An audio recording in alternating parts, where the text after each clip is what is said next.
Hi, Misha here, and having recently kind of covered the support craft in Eaglemoss's Starship's shuttle packs, they're up to pack 6, meaning a total of 24, I thought I would revisit the shuttlecraft themselves, and you'll notice I put them in this container.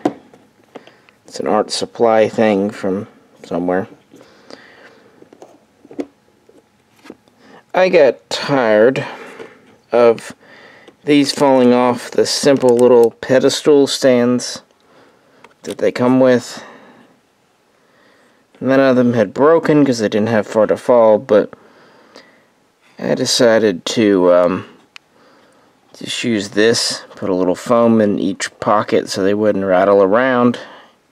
And actually it's just about the right size. A couple of them have to sit a little bit kitty corner, but none of them are mashed by the top. So, and since it's a clear top, I can even hang it and kind of display them like this, and I think they'll be a lot safer. I've got the 13 shuttlecraft in this box, and I've got the 11 support craft in the other one. So with that in mind, I'll do a few videos kind of arranging these by category.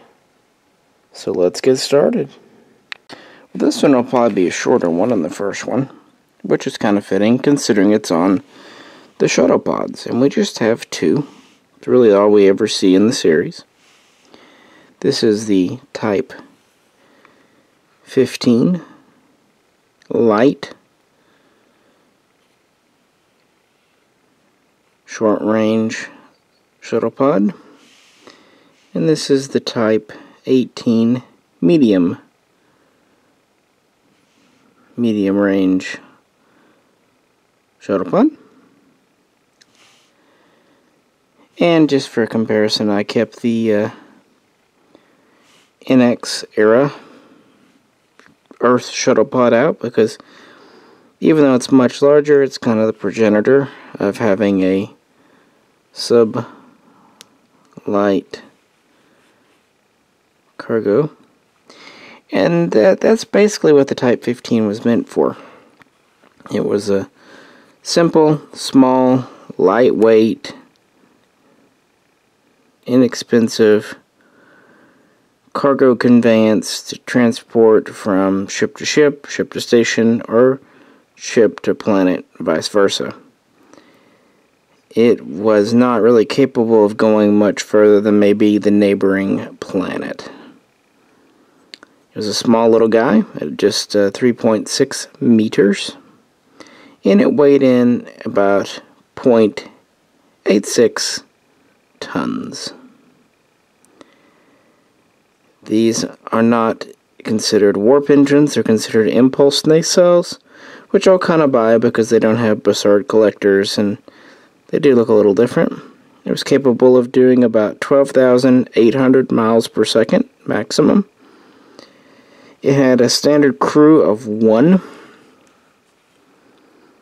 and it could carry 1 passenger, so 2 as standard, or it could have the rear cargo bay, which was not very large, replaced with a small seat to carry 1 more person. You could probably fit maybe a 4th one in there if you were real cozy. It did have minimal shielding, and it could be fitted with Type 4 phaser emitters, although they were not standard. And typically it could have 2, 1 kind of on each nacelle. The Galaxy class Enterprise carried 18 of these as standard amongst its 3 shuttle bays, and they were carried on board other craft and stations as well. Again, just a short little conveyance. They were also used as inspection pods, which makes a lot of sense. Throw one out and go around a ship to look for things or to inspect an area visually. And we started to see these in Season 2 of Next Generation, although we can presume they were there the whole time. As for the Type 18, this is a marked improvement. This was first deployed with the warship USS Defiant, so Season 3 of Deep Space Nine.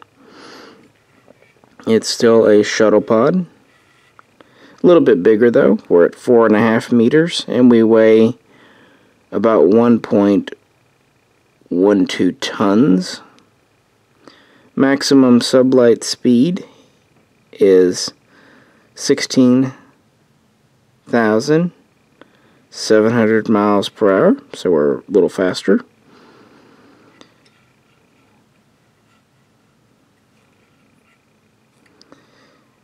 It also has 3 Type 4 or Type 5 phaser emitters as standard, because whereas the Type 15 was designed for typical use, the Type 18, since it was on the Defiant, was expected to be deployed in a combat or battlefield situation. Now this is not a combat craft, as at least offensively, but it was designed to have enough shielding and armor to be used as an escape pod in combat situations, or perhaps to be used as a scout or reconnaissance craft. It could carry 4 total, typically 2 crew and 2 passengers. And despite what some say, it is decidedly warp capable. And I say that because we only see these on 3 episodes of Deep Space Nine, and every single one of them shows it at warp. In the Search Part 1 and 2, we see it being used to go from what we found out later is near the Founder's homeworld to the wormhole, which is obviously many light years. We also see it going from where the Defiant is ambushed to the Founder's homeworld. That trip happens quite quickly, meaning it's probably light speed, but maybe could be impulse. But the trip to the wormhole, even though it does take a lot of time in the show, happens at warp. It has to, because if it was impulse, it would take literally decades. Now, I know that was in a simulation, although the other incident to the homeworld was not. But still yet, if the simulation were wonky, they would know something was up very quick. And then, furthermore, the 3rd episode we see this in, which honestly I'm forgetting the name of, is the one with the meteor or the asteroid, whatever. They specifically say the Type 18's warp coils. So, yeah, we know from that episode that it has a warp drive.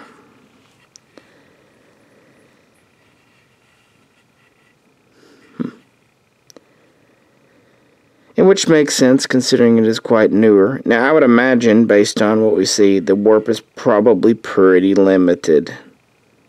Maybe 2 or at most 3. But still enough to get from point A to point B if needs be.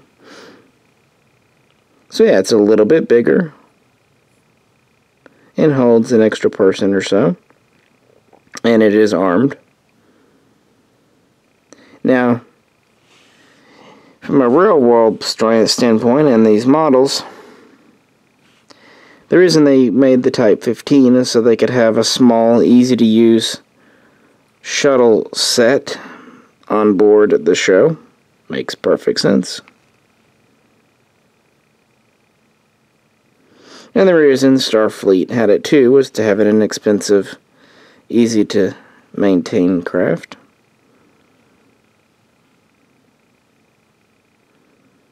Even though it looks like a minivan.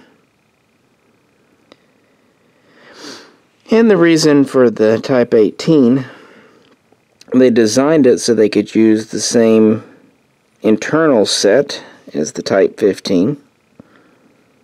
So they kept kind of the windshield and all that the same. Now, interestingly, it uses kind of a gull wing door think Back to the Future on the side, whereas of course the 15 primarily uses the rear hatch door, but that's alright. And this was just something they put together pretty quickly because they had just designed the Defiant. They needed some shuttles, and it looks like the Defiant could carry 2 to 4 of these, depending on which source. Even though it was a warship, it would obviously have to have some kind of shuttlecraft. It just would. And of course, we never saw it after Season 3 in Deep Space Nine because, as is famously known, it was stolen. The model itself was stolen, so they ended up having to replace it, and they needed another Defiant shuttle in Season 6. But that's for another video. The Type 15 was in Set 2, I believe, and the Type 18 just came out.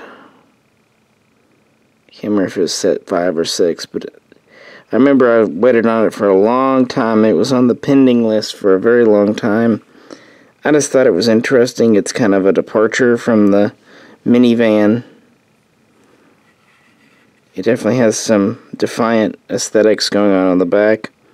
I was just really looking forward to it, and I'm not disappointed. It's pretty weighty. The top is all metal. The little impulse at the top and warp stub nacelles are plastic. The bottom is plastic, but the top and the hull are all metal. The Type 15 gets often overlooked, but I'm really glad they did it because it was a key shuttle in Star Trek Next Generation, and it's very boxy, but I like these little support craft. This is also one of the reasons I decided to put my models in this case. This was one that really didn't like to sit on its stand because of this hump on the bottom. I'm glad they put the little hump there because the real one had it, but there's just nowhere to really put the stand. Even if you did, the top is again metal with the bottom, the nacelles, being plastic, so it's a little top heavy. So it just didn't take much with its shape of so tall and stubby to get knocked off the stand. Then I just got tired of it. So it is safer now. And yeah, these just kind of go along with the lineage of this Enterprise Shuttlepod, which is in my first video in this kind of revisiting series. So yeah, hope you enjoyed my short little video on these short little pods. Hope I got them at least somewhat in frame. Did my best as always, guys. As always, if you could, like, share, and subscribe. And please tune in next time as I get to the other shuttles in my box of goodies. This is Misha, and I'll catch you then.